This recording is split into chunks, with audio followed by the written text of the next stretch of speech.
Hi, today is going to be a very short one, and that's because it's Mother's Day and we're about to head off and go and visit my parents and give her a very special Mother's Day gift. Now, I've been planning this for a little while. I have been talking to my mum, and she's also a big fragrance enthusiast. This is where I get my love of fragrances from. I used to accompany her to all the fragrance boutiques when I was younger, and we used to go and smell different fragrances, and of course she knew the shopkeepers and they would bring out tester bottles from under the counter and she would get those for a better price. And back in the days when the assumption was that tester bottles were stronger so that they last longer and make a better impression, so that's the ones that you wanted to get.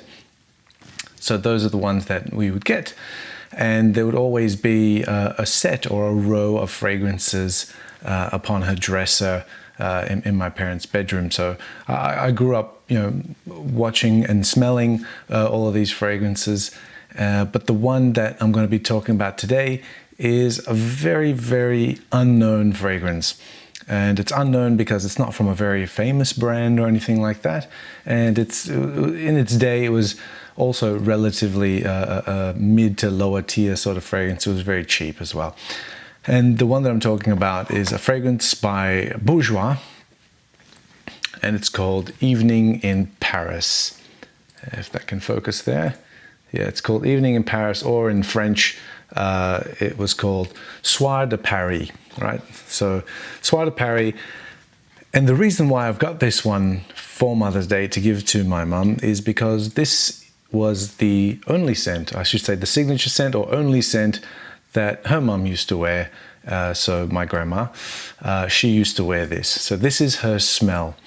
And this is probably going to bring back a lot of memories for her. So I hope it's a very special gift, and I hope she appreciates the painstaking efforts I went through to find this, because it's not very easy to find. This is a very vintage sort of bottle, and even the presentation here is also quite vintage. It's not a sprayer, and it's even got the what do you call this, little cotton buds there inside the box.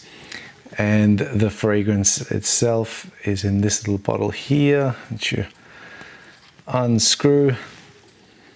And I'm surprised, like this presentation and everything sort of tells me that it's probably from the 1970s-ish or something like that. And I'm surprised that it actually smells good.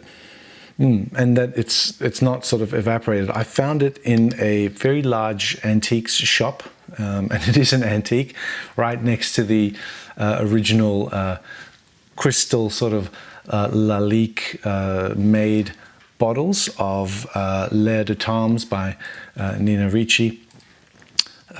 Was this, and it wasn't cheap either. So let me just dab a little bit on myself there, because I did wear this when I first got it. I'll let it dry off a little bit.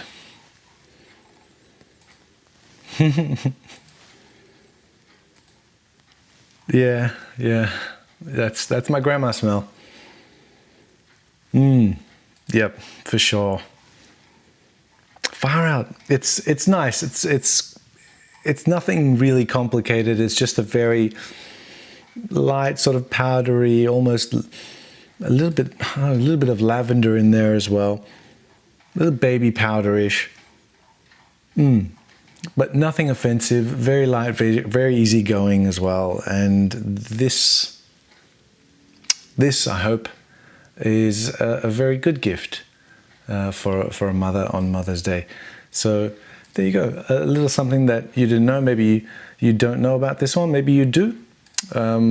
Yeah, so there it is. Evening in Paris, or Soir de Paris. That's gonna be my Mother's Day gift. And to all the mothers out there, and to all the people who have them, have a happy Mother's Day. And thank you all, as always, for watching.